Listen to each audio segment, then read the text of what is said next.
Dinas Perpustakaan Wan Kearsipan Provinsi Kalimantan Selatan melakukan sosialisasi akreditasi perpustakaan yang diikuti bebuhan pustakawan Wan Pengelola Perpustakaan di 13 Kabupaten Kota Baisukan Rabu 15 Februari 2023. Untuk memenuhi standar tersebut, maka setiap perpustakaan harus melewati proses akreditasi yang dilaksanakan oleh Badan Akreditasi Nasional.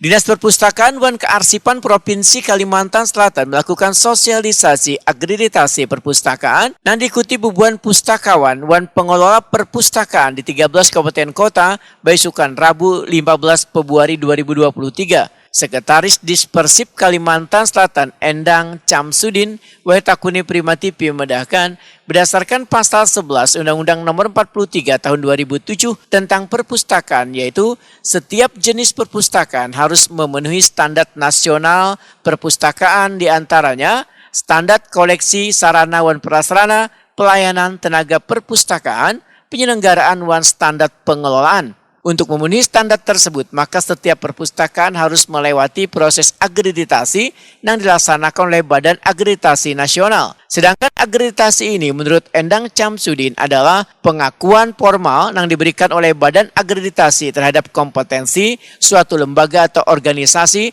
dalam mengelola perpustakaan sesuai ketentuan yang ada. Sosialisasi ini tentunya tujuan akhirnya nanti adalah SNP ya, yang SNP di mana ini harus dilalui oleh akreditasi. Nah, jadi kita tercatat selama 11 tahun terakhir itu ada 183 yang telah berakreditasi.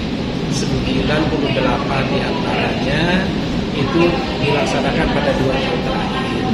Nah, ke depan kita yang mempunyai akreditasi itu makin meningkat. Itu merata di seluruh kabupaten kota.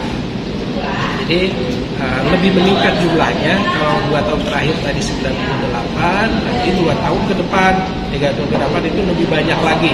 Dan itu lebih merata, tidak hanya di beberapa kabupaten tertentu. Ya. Itu saya kira ya, tujuan utamanya. Dari data tahun 2011 sampai dengan 2022, ada sebanyak 183 perpustakaan yang sudah diakreditasi di Kalimantan Selatan.